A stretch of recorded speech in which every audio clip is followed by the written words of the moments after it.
வணக்கம் மக்களே. நியூசிலாண்டில் ஒரு ப்ரொட்டஸ்ட் நடக்கிற மாதிரி ஒரு போஸ்ட் பார்த்தேன் சோஷியல் மீடியாவில். அதில் பார்த்தீங்கன்னா அந்த காலிஸ்தான் கொடி, இந்து மத கொடியெல்லாம் கிழிச்சு போடுற மாதிரி பார்த்தேன். சரி, என்ன நியூசிலாண்டில் இப்படி நடக்குது அப்படின்னு செக் பண்ணும்போது பார்த்தீங்கன்னா இவர் பேர் இப்போ பிரையன் டமாக்கி.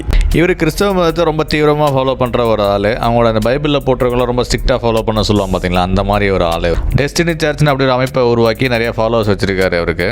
என்னோட மதம் தான் எல்லாம் அப்படின்ற மாதிரி இருப்பாங்கல்ல, அந்த மாதிரி டைப் ஆள் இவர். நியூசிலாண்டில் கிறிஸ்டியானிட்டியை தவிர வேறு இதெல்லாம் ஃபாலோ பண்ணுறாங்கல்ல, இந்து மதம், சீக்கு மதம், புத்த மதம், இஸ்லாம் அப்படின்னு எல்லா மத கூடியும் கிழிச்சு போட்டுட்ருக்காங்க அங்கே. அது மட்டும் இல்லை, இந்த எல்ஜிபிடிக்யூன்னு சொல்லுவாங்க பார்த்தீங்களா, அது அந்த ரெயின்போ அந்த கொடி, வேர்ல்டு ஹெல்த் ஆர்கனைசேஷன் கொடி, நோ ரிலீஜியன் அப்படி ஒரு கொடி வச்சுருக்காங்க, அதையும் கிழிச்சு போட்டு போராட்டம் பண்ணிகிட்டு இருக்காப்புல.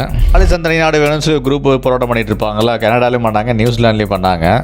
இவங்க ஒரு தீவிரவாத அமைப்பு, இவங்களை தடை பண்ணணும் அப்படின்ற மாதிரி அந்த கொடியும் கிழிச்சு போட்டாங்க இந்த போராட்டத்தில். ஜஸ்ட் ஒரு மத போதகர் மட்டும் இல்லை, இவங்க நிறைய பாலிடிக்ஸில் இன்வால்வ் ஆவாங்க போல இருக்குது. கிறிஸ்டியானிட்டி தவிர மற்ற மதம்லாம் வளர்ந்துட்டுருக்கு அப்படின்னு சொல்லி ஒரு போராட்டம் பண்ணுறதுக்காக ஒரு கவன ஈர்ப்பு போராட்டமாக பண்ணியிருக்காங்க. அதுக்காக தான் மற்ற மதத்தோட கொடியெல்லாம் வந்து கிழிச்சு போட்டிருக்காங்க. இந்த டெஸ்டினி சர்ச்சில் பார்த்தீங்கன்னா நிறைய மாவோரிஸ் ஃபாலோ பண்ணுறாங்க. அதனால தான் பின்னாடி பார்த்தீங்கன்னா அந்த மாவோரிஸ் மாதிரி அவங்க ட்ரெஸ் பண்ணிவிட்டு அந்த மாதிரி இந்த போராட்டத்தில் கலந்துட்டு இருக்காங்க. தன்னோட மதம் தான் பெருசு, மற்றதெல்லாம் ஒன்றும் இல்லைன்ற மாதிரியான ஒரு எக்ஸ்ட்ரீமான கொள்கையுடைய நிறைய தலைவர்கள் நிறைய நாட்டில் உருவாகிட்டு இருக்காங்க அப்படின்ற மாதிரி எனக்கு ஃபீல் ஆகுது. உண்மையாக அப்படி இருக்கா, இல்லை ஒன்று நாங்கள் நடக்கிற விஷயம் நமக்கு ஹைலைட் பண்ணி காமிக்கப்படுதா அப்படின்ற மாதிரி உங்கள் கருத்தில் கமெண்ட்டில் சொல்லுங்கள் மக்களே. நன்றி.